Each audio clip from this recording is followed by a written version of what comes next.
ہو سکتا ہے کہ اللہ نے تمہیں ہر طرف سے اکیلا کر کے اپنے ساتھ دوستی کا موقع دینا ہو۔ ہر چیز کا وقت مقرر ہے، ورنہ دعا تو کبھی بھی رد نہیں ہوتی۔ جلد ہی وہ مقام آتا ہے جہاں اللہ نے تمہیں تمہاری مانگی ہوئی ہر چیز سے نوازنا ہے۔ جب دل تھک جائے تو جان لو کہ آسمان سے تمہاری مدد کے لیے قبولیت کا اب کوئی نہ کوئی دروازہ کھلنے والا ہے۔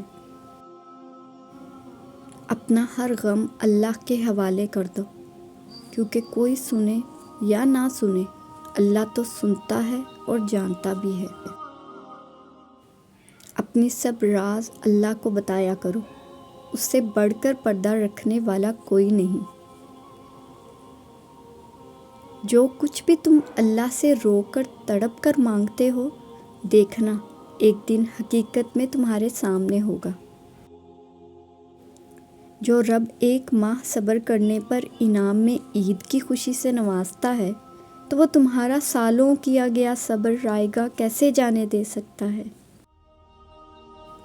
وہ چنتا انہی کو ہے جن کو وہ خاص کرنا چاہتا ہے۔ پھر غم کس بات کا؟ یہ بات بھی کتنا سکون دیتی ہے کہ ہمیں روتے ہوئے کوئی اور نہیں بلکہ ہمارا خالق دیکھ رہا ہے۔ اللہ عطا کرنے پر آئے تو بندے کی ذات، اوقات اور عمر نہیں دیکھتا۔ دکھ کی بات تو یہ ہے کہ ہم اپنے غموں پہ روتے ہیں، اپنے گناہوں پر نہیں۔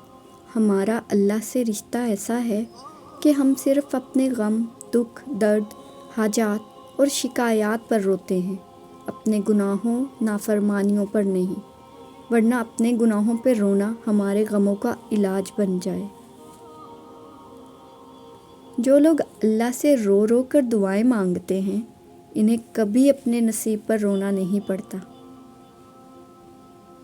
جب تمہیں محسوس ہو کہ تمہاری طبیعت کو ذکر خدا سے سکون محسوس ہوتا ہے، تو سمجھ لو کہ اللہ پاک تمہیں پسند کرتا ہے۔ تمہارا اس چیز کو ناممکن سوچنا اپنی جگہ ہے، لیکن وہ تو اللہ ہے نا جس سے مانگا ہے، اور ایسا تو کچھ بھی نہیں جو تمہارا اللہ نہ کر سکے۔ ہم یہ کیسے بھول جاتے ہیں؟ جس اللہ نے ہمیں دعا مانگنا سکھائی، اس اللہ نے دعا کے قبول ہونے کا وعدہ بھی تو کیا ہے۔ دعا تو مقدر موڑ دیتی ہے، تم بس یقین رکھو اپنی دعاؤں کی قبولیت کا۔ کبھی سوچا ہے اگر اللہ کو آپ کی دعا قبول نہ کرنی ہوتی تو بلا وجہ آپ کے دل کو ایک ہی دعا پر کیوں روک دیتا؟ اگر قبول نہ ہونی ہوتی تو اللہ آپ کا دل بدل بھی تو سکتا تھا۔ اور پھر دیکھنا اللہ تمہیں اتنا نوازے گا کہ تمہیں لگے گا ہی نہیں کہ تم نے کچھ کھویا بھی تھا۔ یقین ہے اس لیے صبر بھی ہے، جو آپ کا ہے وہ اللہ کے حکم سے آپ کو ہی ملے گا، ہر حال میں ملے گا۔ اللہ تمہیں خواب تب دکھاتا ہے جب وہ ان کی تدبیر پر راضی ہوتا ہے، ورنہ اگر اس نے تمہیں وہ نہ دینا ہوتا جو تم مانگ رہے ہو تو وہ کبھی تمہیں دعا کی توفیق بھی نہ دیتا۔ دوران دعا آنکھوں کا بھر آنا قبولیت کی سب سے بڑی دلیل ہے۔ تم تب بھی دعا کرتے رہنا جب تمہارے پاس قبولیت کی کوئی وجہ باقی نہ رہے، کیونکہ بے بس صرف تم ہو، اللہ نہیں۔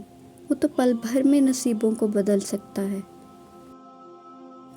دل مشکل میں ڈوبا ہو اور سوچ فکروں میں الجھی ہو تو اللہ سے دعا کرنا، اور اتنا توکل ضرور کرنا کہ وہ رب تمہاری دعاؤں کو دھیان سے سنتا ہے اور جواب بھی دیتا ہے۔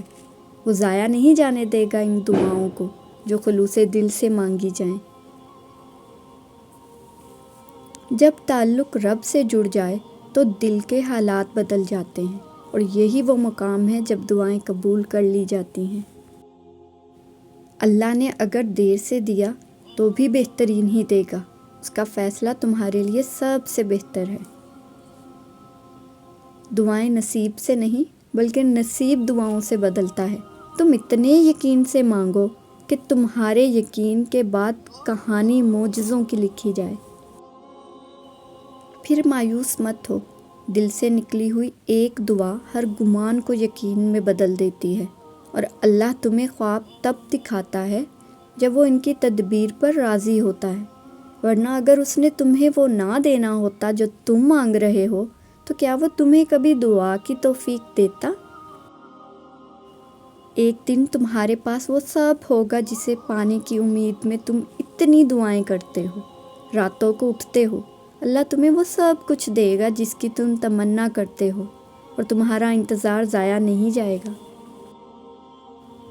اگر تم قرآن کو آنکھوں سے دیکھو گے تو الفاظ نظر آئیں گے، دماغ سے دیکھو گے تو علم نظر آئے گا، دل سے دیکھو گے تو محبت نظر آئے گی، اور اگر اپنی روح سے دیکھو گے تو خدا نظر آئے گا۔ جہاں ممکنات کی نفی نہیں کی جا سکتی وہاں کن کا حکم نافذ ہو جاتا ہے، اور دعاؤں کی خوبصورتی یہی ہے کہ وہ ہمیشہ اس حقیقت کی گواہی دیتے ہیں کہ خدا کن فرماتا ہے۔ معجزے قریب ہیں، اب تمہارا بھروسہ تمہیں دکھائے گا کہ اللہ کی طرف سے معجزے اتنے قریب ہیں۔ یقیناً وہ وقت بہت قریب ہے جب تمہارا رب تمہیں خوش کرنے میں کوئی کسر نہیں چھوڑے گا، بالکل ویسے ہی جیسا کہ تم نے اس کی رضا کے لیے اپنی خواہشات کو قربان کرتے ہوئے اپنے صبر سے اسے راضی کرنے میں کوئی کسر نہیں چھوڑی۔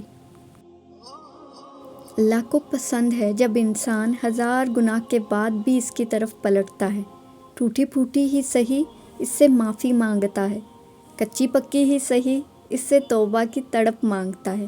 یہ ٹوٹی پھوٹی، یہ کچی پکی سی فریادیں بھی اللہ کو بہت پیاری ہیں، وہ معاف کر دیتا ہے۔ جب اللہ کسی کو پسند کرتے ہیں نا تو اس انسان کی پسندیدگی کا عالم یہ ہوتا ہے کہ وہ اس انسان پر بہت زیادہ آزمائشیں ڈالتا ہے، اتنی کہ وہ سوائے اللہ کے کسی کو پکارتا ہی نہیں۔ ہار نہ مانو، دعا کرو، انشاءاللہ اس بار تمہاری سب دعائیں قبول ہوں گی۔ انتظار کرنا مشکل ہے، مگر اس انتظار کے بعد جو اجر تمہارے لیے لکھا گیا ہے وہ تمہاری زندگی بدل دے گا۔ بس ہر چاہت سمیت خود کو اللہ کے سپرد کر دو، اور پھر دیکھنا وہ تمہیں کیسے ہر غم سے آزاد کر دے گا۔